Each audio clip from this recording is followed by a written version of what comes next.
ये है गोंद कतीरा, जिसे इंग्लिश में ट्रेगा केंट गम भी कहा जाता है। ये एक ऐसी चीज है जो पेट की जलन को कंट्रोल कर सकती है, शरीर की गर्मी को सोख सकती है, खून को ठंडा कर सकती है और आंतों की सूखी परत को नरम कर सकती है। किसी के लिए ये ताकत बनाता है, किसी के लिए ठंडक, और कोई इसे गलत तरीके से ले ले तो उसके लिए खतरनाक साइड इफेक्ट भी क्रिएट कर सकता है। ऐसी चीज जिसके बारे में आपको सही जानकारी होना बहुत जरूरी है। तो दोस्तों, आज की इस वीडियो में हम गोंद कतीरा को पूरी तरीके से निचोड़ कर समझेंगे कि ये शरीर में जाकर क्या क्या करता है, किसे फायदा पहुंचाता है, किसे नुकसान पहुंचाता है, और आखिर में आपको इसको लेना चाहिए या नहीं, ये आपके शरीर के लिए सही भी है या नहीं। वीडियो को बिल्कुल भी स्किप मत करना, जरा सा भी स्किप करोगे तो हो सकता है बहुत सारी जानकारी छूट जाए। तो चलिए वीडियो शुरू करते हैं। उससे पहले छोटी सी रिक्वेस्ट है, वीडियो को लाइक कर देना और नए हो तो चैनल को सब्सक्राइब करके बेल आइकन को दबा देना। सबसे पहले जान लो गोंद कतीरा क्या है। देखिए, गोंद कतीरा कोई केमिकल नहीं है, ना ही कोई दवाई है और ना ही कोई नया ट्रेंड है। ये एक नेचुरल रेजिन है जो खास तौर पर एस्ट्रागेलस नाम के पेड़ से निकलता है। जब इस पेड़ की छाल को नुकसान पहुंचता है तो पेड़ अपनी रक्षा के लिए एक गाढ़ा तरल छोड़ता है। यही तरल हवा में सूखकर छोटे छोटे पारदर्शी टुकड़ों में बदल जाता है, जिसे हम कहते हैं गोंद कतीरा। स्वाद की बात करें तो ये गोंद ना तो आपको मीठा लगता है ना कड़वा लगता है, लेकिन पानी में जैसे ही ये जाता है ये अपने से 10-15 गुना ज्यादा वजन में फूल जाता है। यही वजह है कि आयुर्वेद में इसे ठंडक देने वाला, शरीर को कंट्रोल करने वाला और ताकत बढ़ाने वाला माना गया है। दोस्तों, आयुर्वेद के अनुसार गोंद कतीरा की तासीर ठंडी होती है, यानी ये शरीर की अंदरूनी गर्मी को कंट्रोल करता है। गर्मी, जलन, कमजोरी, सूखापन और डिहाइड्रेशन, इन सब स्थितियों में यह बहुत यूजफुल होता है। लेकिन आयुर्वेद साफ ये भी कहता है कि ठंडी तासीर की चीज अगर गलत व्यक्ति या गलत मात्रा में ले ले तो यही चीज दवा की जगह जहर भी बन सकती है। चलिए अब मैं आपको बताता हूँ कि गोंद कतीरा शरीर में जाने के बाद क्या क्या करता है। देखिए, जैसे ही आप भीगा हुआ गोंद कतीरा पीते हैं तो वो सीधे आपके पेट में जाता है। वहां जाकर ये एक जेली जैसी लेयर बनाता है। अब यहाँ इसके दो चेहरे सामने आते हैं। एक तरफ ये जेली पेट की दीवारों को ठंडक देती है, एसिडिटी को कंट्रोल करती है, जलन को कम करती है और आंतों को मुलायम बनाती है। लेकिन दूसरी तरफ अगर इसको ज्यादा मात्रा में ले लिया जाए तो यह शरीर को पहले से भी ज्यादा कमजोर कर सकती है और फिर यही जेली डाइजेशन को स्लो कर देती है, जिससे क्या होता है, पेट में गैस बढ़ सकती है, कब्जे की वजह बन सकती है और अजीब सा पेट में भारीपन पैदा कर सकती है। अब मैं आपको बताता हूँ कि ये इतना पॉपुलर क्यों है लोगों के बीच में, लोग इसे क्यों लेना पसंद करते हैं। तो दोस्तों, अधिकतर इसे गर्मी के मौसम में लिया जाता है, क्योंकि गर्मी के मौसम में जब शरीर अंदर से सूखने लगता है, पसीने से मिनरल्स निकल जाते हैं और थकान जल्दी होने लगती है, तब गोंद कतीरा शरीर को हाइड्रेशन सपोर्ट देता है। ये पानी को शरीर में रोकने में हेल्प करता है, जिससे कमजोरी महसूस कम होती है। महिलाओं में डिलीवरी के बाद या अत्यधिक कमजोरी की स्थिति में इसे पारंपरिक तौर पर दिया जाता है, क्योंकि ये शरीर को ठंडक के साथ धीमी लेकिन स्थायी ताकत देता है। कुछ लोगों को पेशाब में जलन या बार बार गर्मी निकलने की समस्या होती है, उनमें गोंद कतीरा लक्षणों को कंट्रोल करता है। अब मैं ऐसी जानकारी आपको बताऊंगा जो ज्यादातर लोग आपको नहीं बताते। यहाँ पर आकर ज्यादातर यूट्यूब वीडियो भी चुप हो जाते हैं। देखिए, गोंद कतीरा हर किसी के लिए नहीं है। अगर आपकी डाइजेस्टिव क्षमता पहले से कमजोर है, अगर आपको बार बार गैस, ब्लोटिंग या आपका मेटाबॉलिज्म खाने को देर से पचाता है, मतलब पाचन की समस्या आपको रहती है, तो गोंद कतीरा उस स्थिति को और ज्यादा बिगाड़ सकता है। एक और बात, जिन लोगों का ब्लड प्रेशर लो रहता है, यानी कि लो बीपी के पेशेंट होते हैं, उन लोगों के लिए ज्यादा गोंद कतीरा चक्कर और सुस्ती को बढ़ा सकता है। इसके अलावा डायबिटीज के जो मरीज है ना, अक्सर ये सोचते हैं कि ये नेचुरल है तो सुरक्षित होगा, लेकिन गोंद कतीरा इंसुलिन सेंसिटिविटी पर बहुत गहरा असर डाल सकता है और कुछ लोगों में ब्लड शुगर को अनस्टेबल कर सकता है। एक सबसे बड़ी गलती बताता हूँ जो लोग कर देते हैं इसका सेवन करते टाइम। देखिए, सूखा गोंद कतीरा सीधा निगल लेना या ठीक से भिगोए बिना पी लेना, अगर ऐसी चीज आपने कर दी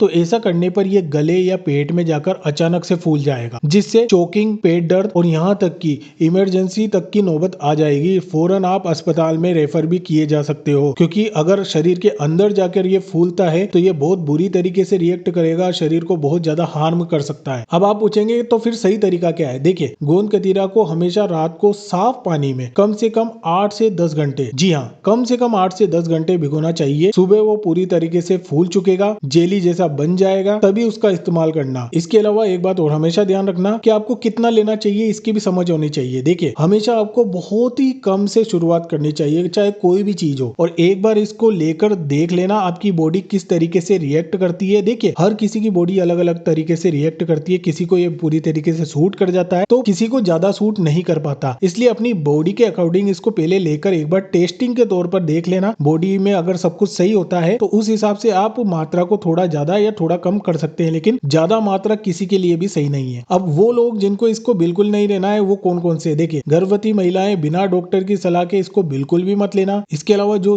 छोटे बच्चे हैं और इसके अलावा बहुत ज्यादा ओल्ड एज में, यानी कि जो लोग 75 प्लस की उम्र को पार कर चुके हैं, वो भी इसको खाने के लिए सही कैंडिडेट नहीं है। इसके अलावा जिन लोगों को थायराइड, IBS या क्रोनिक डाइजेशन प्रॉब्लम है, उन्हें भी गोंद कतीरा फायदे से ज्यादा नुकसान ही देगा। ऐसे लोग भी इसका सेवन ना करें। अब कंक्लूजन पे निकलते हैं। देखिए सही इंसान, सही मौसम और सही मात्रा, ये तीन चीजें जो मैंने इस वीडियो में बताई है ये एक वरदान है। लेकिन गलत जानकारी, सोशल मीडिया के ट्रेंड और सब पी रहे हैं तो मैं भी पी लूंगा, वो वाला माइंडसेट इसे खतरे में बदल सकता है। इस वीडियो का मकसद आपको कोई डराना नहीं है, बल्कि आपको जागरूक करना है। आपको ये बताना है किसी भी चीज को बिना सही जानकारी के आंख बंद करके यूज नहीं किया जा सकता, अपने शरीर में एक्सपेरिमेंट नहीं किया जा सकता, नहीं तो गलत नतीजा और खतरनाक परिणाम भी हमें मिल सकते हैं। अब फैसला आपके हाथ में है, आपकी मर्जी है, आपको इसको लेना है नहीं लेना है, इस जानकारी को सही तरीके से अपनाना है या नहीं अपनाना है। और एक बात हमेशा ध्यान रखना, अति हर चीज की खराब होती है, यानी कि कितनी भी फायदेमंद चीज जरूरत से ज्यादा लोगे तो शरीर को नुकसान ही देगी। तो यही होती है मेरी वीडियो खत्म। कैसी लगी कमेंट करके बताना। नए हो तो चैनल को सब्सक्राइब करके बेल आइकन को दबा देना। धन्यवाद।